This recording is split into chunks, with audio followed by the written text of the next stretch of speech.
memulai pelajaran hari ini, alangkah baiknya kita berdoa terlebih dahulu. Doa dimulai. Berdoa tidak akan pernah selesai. Beri salam. Assalamualaikum warahmatullahi wabarakatuh. Warahmatullahi wabarakatuh. Ibu absen dulu ya. Ainun Hadir. Adelia Hadir. Ahmad Irsyadudin Amalia. Gimana kabarnya hari ini? Sudah pada makan siang? Sudah pada sholat? Sudah. Minggu lalu kita membahas mengenai wilayah dan perwilayahan. Apa itu wilayah, Ahmad?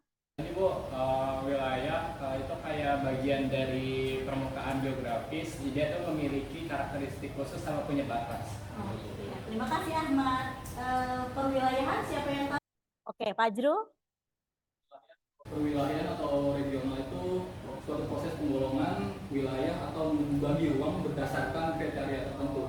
Oke, terima kasih Fajrul. Bisa mulai pelajaran? Oke. Interaksi desa dan kota. Apa sih interaksi? Ada yang tahu? Ini, keruangan desa dan kota. Ada KD-nya itu pengertian desa dan kota, ada struktur ruang desa dan kota, ada interaksi desa dan kota, ada konflik pemanfaatan lahan pemukiman, dan ada dampak pemukiman terhadap lingkungan. Ya, ini adalah interaksi desa dan kota. Lalu Ibu bahas dulu pengertian desa dan kota. Di mana di sini desa memiliki istilah yang beraneka ragam. Di antaranya di Aceh yaitu namanya gampong. Lalu ada di Tapanuli yaitu ada huta ya. Di Sumatera Barat yaitu ada nagari, di Bali ada bajar, di Sulawesi Selatan itu ada wanus, seperti itu. Pengertian desa dan kota. Menurut Erwin Tarto, desa merupakan suatu hasil perwujudan geografis yang timbulkan oleh unsur fisiografis, sosial, ekonomi, dan politik kultural yang terdapat pada suatu daerah serta memiliki hubungan pengaruh timbal balik dengan daerah lain ya. Menurut Paul Halandis, di mana desa merupakan suatu wilayah yang penduduknya kurang dari 25.000 jiwa dengan ciri-ciri mempunyai pergaulan hidup yang saling mengenal. Betul kan? Mengenal satu sama lain kalau hidup di desa, berarti mereka keakrabannya erat, sangat kuat. Lalu adanya ikatan perasaan yang sama tentang kebiasaan. Misalkan kebiasaan mereka itu bergotong royong, bahu-membahu ya kan. Lalu adanya, cara berusaha bersifat agraris. Agraris itu apa sih? Hah? Pertanian. Pertanian sangat dipengaruhi oleh faktor alam. Biasanya kalau kita nanam padi itu berapa bulan sekali?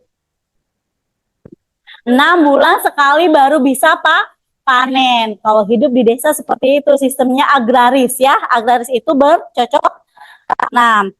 Lanjut. Di mana di sini desa memiliki karakteristik tersendiri. Ada ciri-ciri, ada unsur, ada potensi, ada klasifikasi ya. Ini adalah tidak bisa dilepaskan satu sama lainnya ya. Seperti itu. Ini adalah desa. Oke.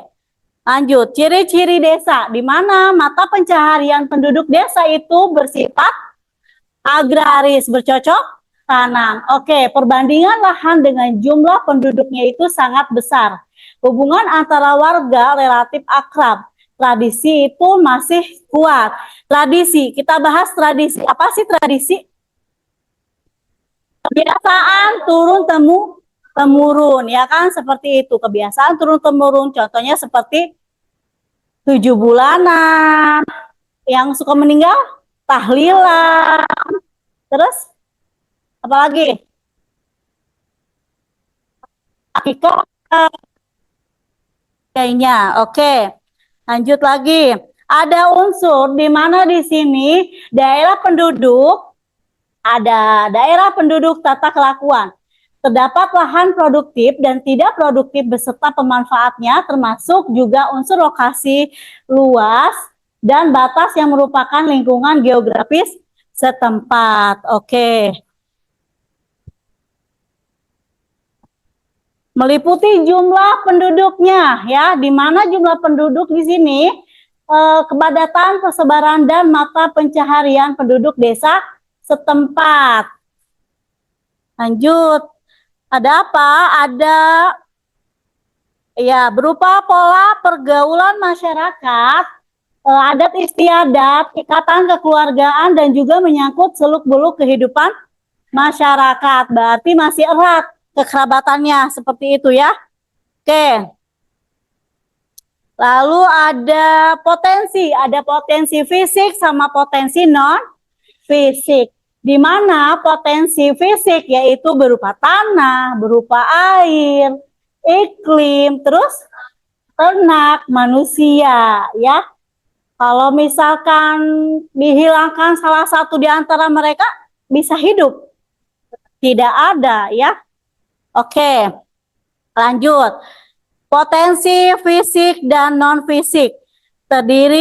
Non-fisik ya maaf, terdiri dari masyarakat desa, lembaga-lembaga sosial, lalu ada aparatur atau pamong desa. Pamong desa itu seperti apa? Kepala desa, ya kan? Kalau di desa itu ada kepala desa. Kalau misalkan kita bahas ke Irian Jaya ada apa? Kepala suku, ya seperti itu. Oke, klasifikasi. Ada apa klasifikasi? Berdasarkan tingkat perkembangannya dibedakan desa terbelakang, desa berkembang, dan desa maju. Ya, kalau desa terbelakang itu desa swasembada. Kalau misalkan swadaya, maaf. Kalau desa berkembang swakarya. Kalau desa swasembada, desa sangat maju ya di antara dua desa tersebut. Oke. Lalu ada tingkat kemajuan yang dipengaruhi oleh potensi desa, interaksi desa kota, dan lokasi desa. Ini adalah klasifikasi desa, di mana tingkat kemajuan desa ini potensi desa. Seperti apa potensi desa? Sumber daya alam ya. Iya, potensi sumber daya manusia. Terima kasih Raden. Oke, terima kasih. Kita lanjut.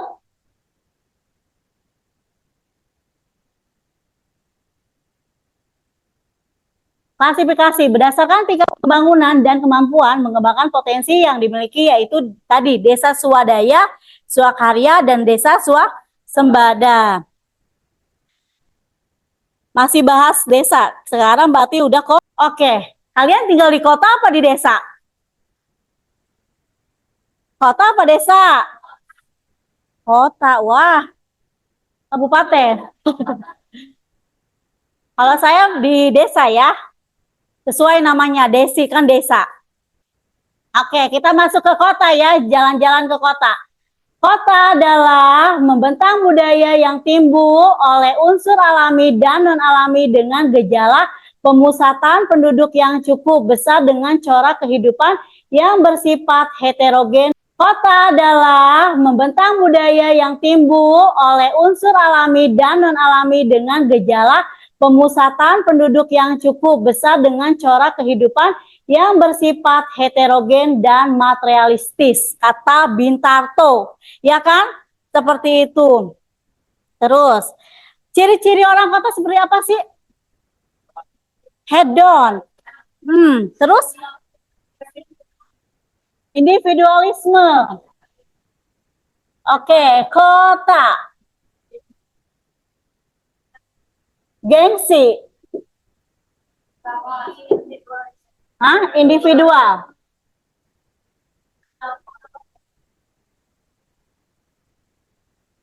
Apa? Di Jakarta.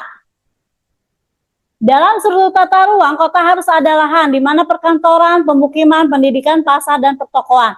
Jalur jalan yang menghubungkan kota dengan tempat-tempat lainnya, lalu ada taman kota, alun-alun, lapangan olahraga, dan lainnya. Sangat mewah ya kalau di kota itu dengan hidupnya juga kan. Oke, ini ada struktur keuangan desa dan kota.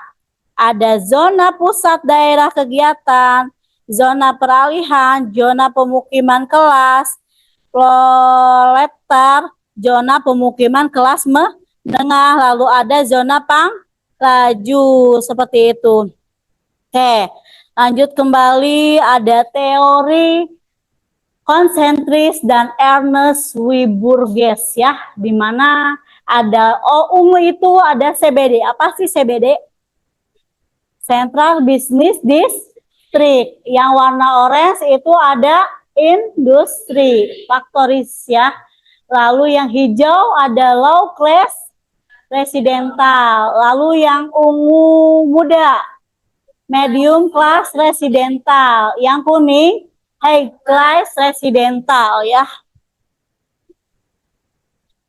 Keruangan kota, teori sektoral. Beda-beda kan bentuknya? Zona pusat daerah kegiatan, zona di mana terdapat grosir dan manufaktur, zona daerah pemukiman kelas rendah, lalu ada zona daerah pemukiman kelas menengah, lalu ada zona pemukiman kelas rendah. Oke. Ini ada teori inti ganda menurut Harris. Ya, zona pusat daerah kegiatan, zona terdapat grosir dan manufaktur, zona daerah pemukiman tingkat rendah, zona pemukiman kelas menengah, zona pemukiman kelas tinggi, dan zona manufaktur berat, zona daerah di laut PDK, dan lalu ada zona pemukiman subur, lalu ada zona industri subur ya. Interaksi wilayah desa dan kota. Interaksi merupakan suatu hubungan timbal balik yang lain berpengaruh antara dua wilayah atau lebih yang dapat menimbulkan gejala, kenampakan atau permasalahan baru. Lalu adanya perbedaan karakteristik mengakibatkan terjadinya interaksi antara wilayah sebagai berikut. Ada wilayah yang saling melengkapi, ada wilayah saling berinterventasi, adanya kemudahan transfer atau memindahkan ke ruangan. Interaksi wilayah desa dan kota sangat erat tidak sih hubungannya? Iya, sumber daya alam yang ada di desa otomatis diperlukan di daerah kota, tidak? Lalu wilayah saling melengkapi. Lihat, wilayah A di mana surplus sumber daya X minus sumber daya Y minus sumber daya Z. Lalu wilayah B minus sumber daya X surplus sumber daya Y minus sumber daya Z. Mereka saling timbal balik satu sama lainnya kan? Lalu kita kembali ke wilayah C, minus sumber daya X, lalu minus sumber daya Y, ada surplus sumber daya Z. Ya, saling timbal balik satu sama lainnya. Ibu sudah membuat kelompok menggunakan spin yang di sini. Menggunakan spin, ya kan? Kalian, Ibu sudah share melalui WA, ya kan? Tadi ada duduk sesuai kelompok. Ibu akan membagikan LKPD. Di mana? Duduk dulu. Nah, di mana setiap kelompok siswa Ibu akan mencatat sikap kalian. Bisa kerjasama nggak sih anak ini? Ya kan? JJ itu apa? Jujur nggak sih anak ini? Ya kan? TJ apa ya TJ? Tanggung jawab. DS itu apa DS? Disiplin, pintar. Nanti misalkan Srili tidak disiplin, berarti Ibu silang. Ya, kalau Srili disiplin, Ibu checklist. Ya. Lakukan kerjasama, diskusi dengan baik, paham? Oke, silakan duduk sesuai kelompok yang Ibu chat melalui WA. Yang udah Ibu spin. Ayo.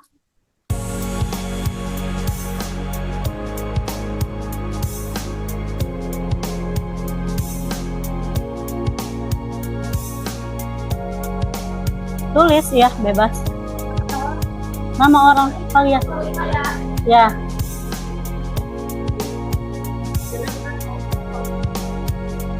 Ayo bagi-bagi. Biarin. Bagi-bagi.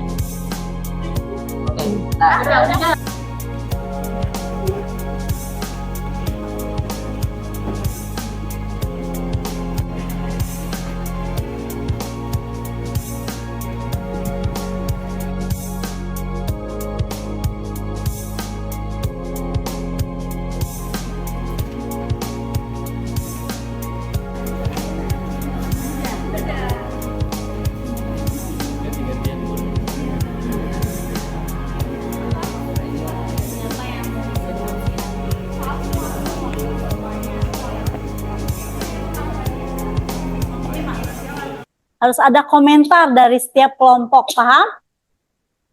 Mau siapapun Ibu akan beri nilai. Yang berkomentar misalkan komentari kelompoknya Raden, mau Bin, mau siapa? Amel, mau Fajrul, mau Najwa, mau Nun ya. Seperti itu, paham? Oke, Mangga silakan ke depan. Mau semua, mau perwakilan kelas, mau perwakilan kelompok? Semua, silakan.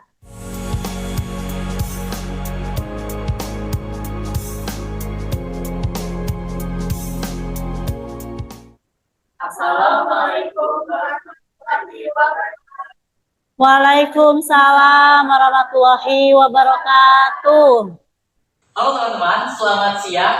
Siang. Kami dari kelompok 5 akan mempresentasikan hasil kerja lembaran kami mengenai LKPD, materi analisis desa, interaksi keuangan desa dan kota. Serta memaparkan materi mengenai ciri-ciri kota dan yaitu masuk kategori mana, serta pengertian dari kota tersendiri itu seperti apa. Baik, di sini saya Aulia Rahmanda akan menjelaskan mengenai ciri-ciri kota dan juga kategorinya. Yang pertama itu ada sarana perekonomian seperti pasar ataupun supermarket.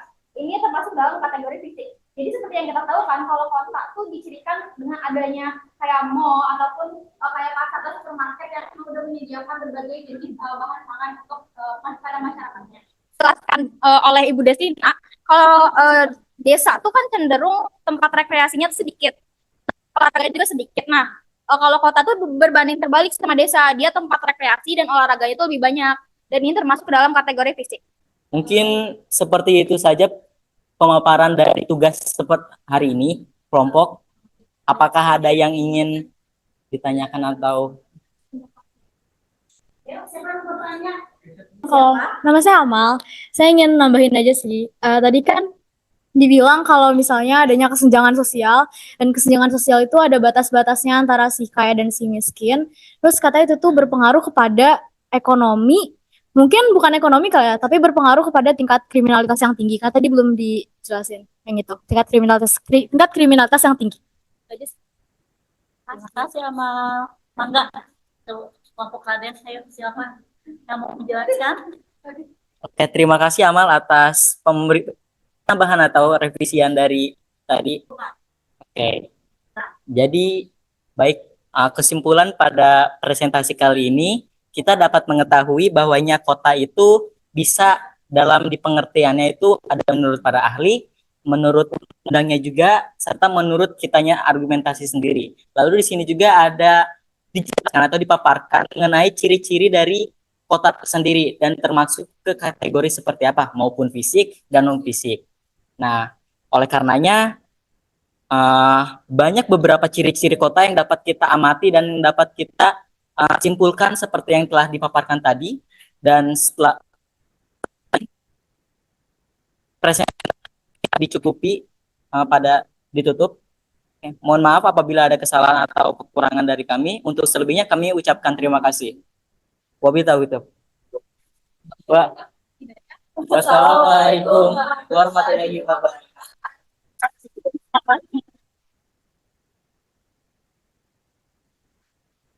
Oke, kelompok 5 ya. Wah, sore-sore ini udah semakin panas, ruangannya semakin panas diskusinya ya. Oke. Ayo, boy band. Wah, semakin panas nih. Ya, komentarnya semakin panas, bertanyanya semakin panas ya.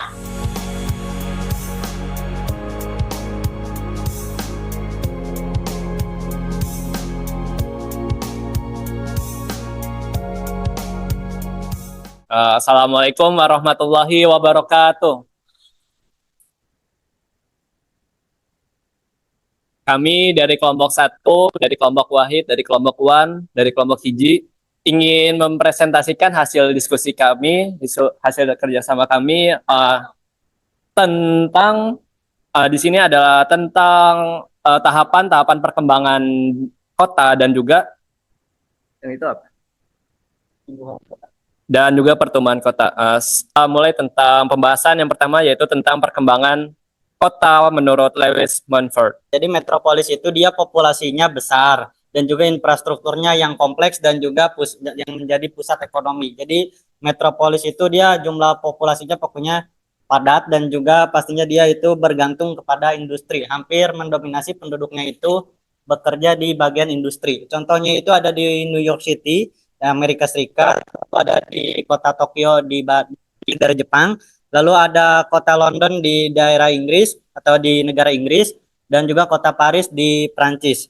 Selanjutnya yang keempat ada megapolis. Megapolis itu nggak jauh beda dengan metropolis, cuman dia perbedaannya itu keanekaragaman budayanya lebih kental dan juga wilayahnya lebih luas, serta dia itu kotanya itu saling berinteraksi atau berkaitan. Contohnya itu kayak di Indonesia itu ada Jabodetabek ya, Jakarta, Bogor, Depok, Tangerang, dan Bekasi. Lalu juga Greater Tokyo di daerah Jepang di New York di Tokyo, lalu juga ada Yokohama di Jepang, Greater New York City di Amerika, dan juga Rio de Janeiro di Brazil. Selanjutnya adalah fase perkembangan kota menurut perkembangan teknologi dan peradabannya. Yang pertama ada fase mesoteknik. Di sini fase ini perkembangan kota menyandarkan eksploitasi manusia atas sumber daya angin dan air. Pada fase ini manusia masih berada di menggunakan atau lebih cenderung ke agraris, di mana dia menggunakan teknologi yang berdasar yang bersumber daya dari angin dan air. Misalkan kita melihat ke sawah, di sana ada orang sawah ya, kita lihat dia itu menggunakan sumber daya dari angin. Jadi angin menggerakkan si orang-orang sawah sehingga membantu petani untuk mengusir misalkan burung-burung ya. Dan juga untuk dari sumber daya air, misalkan kita lihat tuh ada di daerah di persawahan juga dia menggunakan yang namanya kincir air. Yang terakhir di sini saya akan menjelaskan tentang pertumbuhan kota berdasarkan 4 faktor yang berbeda. Yang pertama itu adalah pertumbuhan kota yang berasal dari perkebunan.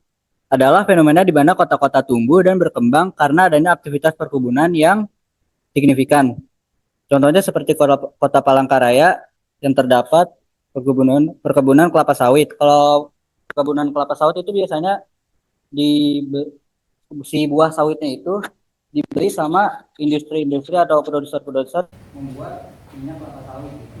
Lalu kalau di kota kita seperti di kota Bogor juga ada perkebunan seperti perkebunan teh. Misalkan kita pernah main di daerah Puncak, pasti pernah ya lihat perkebunan teh gitu yang kita.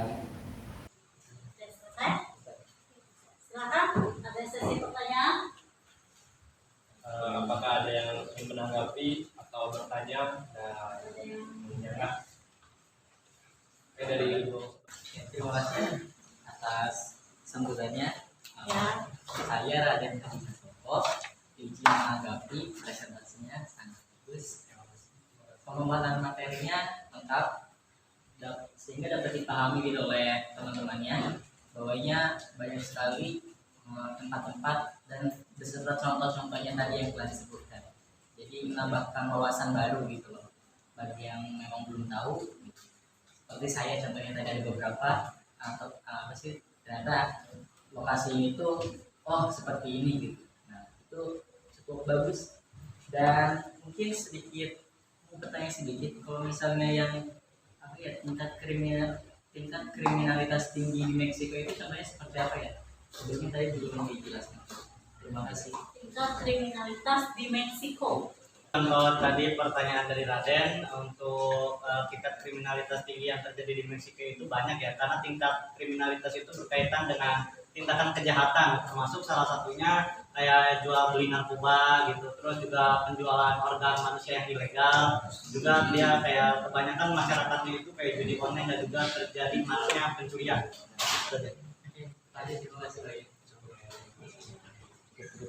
Apakah Ada lagi? Tidak ada. Cukup. Cukup. Ya, cukup. Oke, izinkan saya untuk menyampaikan kesimpulan dari hasil diskusi kami.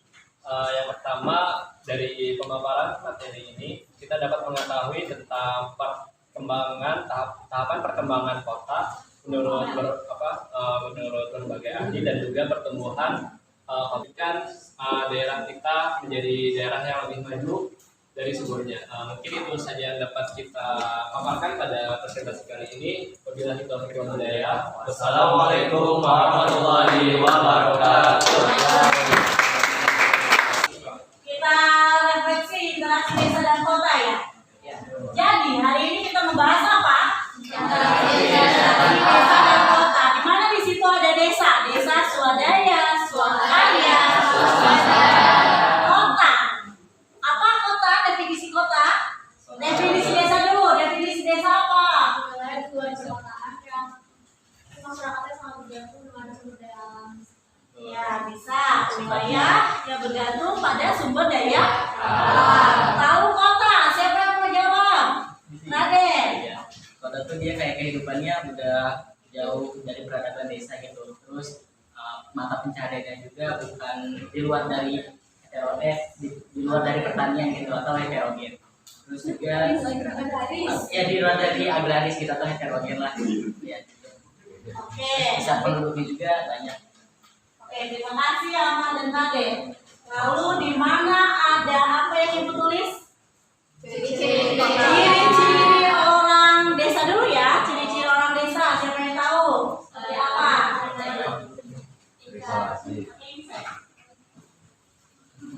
Apa? Ciri-ciri orang desa itu tingkat pendidikannya masih rendah, kemudian si mata pencahariannya ini masih agraris gitu, atau kalau misalnya desanya itu ada di sekitar pantai, mungkin dia bisa sebagai itu mata pencahariannya itu dari segi maritim nelayan. Terus juga keakraban masyarakat desa itu masih sangat kental, terus masih menjaga adat istiadatnya, terutama di desa yang kayak desa swadaya itu dia masih menjaga adat. Oke, terima kasih Zahra. Lalu kita jalan-jalan ke kota ya. Orang-orang kota, ciri-ciri orang kota seperti apa? Siapa yang gabung sama bareng-bareng? Siapa yang mau? Fajrul, suaranya belum terdengar. Ayo manggil Fajrul.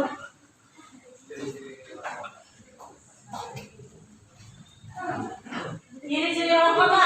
Ciri-ciri orang kota yang pastinya yang sudah dijelaskan sebelumnya ada individualisme. Nah, ini individualisme ini orang-orang kota tuh lebih suka menyendiri ya. Ya, jadi dia jarang sekali sosialisasi dengan kelompok. Lalu juga ada materialisme lebih. Terima kasih Fajrul. Oke. Jadi pelajaran hari ini membahas interaksi desa dan kota, pengertian desa dan kota, ciri-ciri orang kota, terus karakteristik kok desa dan kota, ya seperti itu. Oke, sebelum mengakhiri pelajaran, linknya untuk tes tulis materi interaksi desa dan kota. Silakan masuk link untuk tes tulis 5 soal. Sok diisi dulu sebelum kita akhiri pelajaran.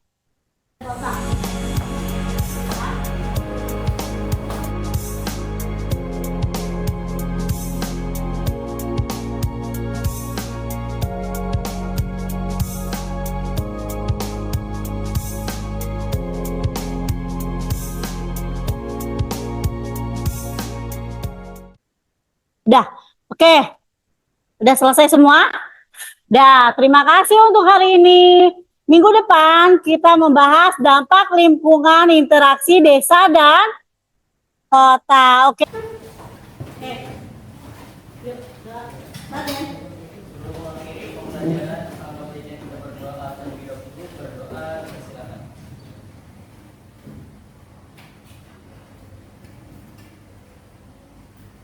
Berdoa tidak akan pernah selesai. Ucapkan salam. Waalaikumsalam warahmatullahi wabarakatuh. Oke, terima kasih untuk hari ini. Semoga kalian sehat selalu. Ibu akhiri. Assalamualaikum warahmatullahi wabarakatuh.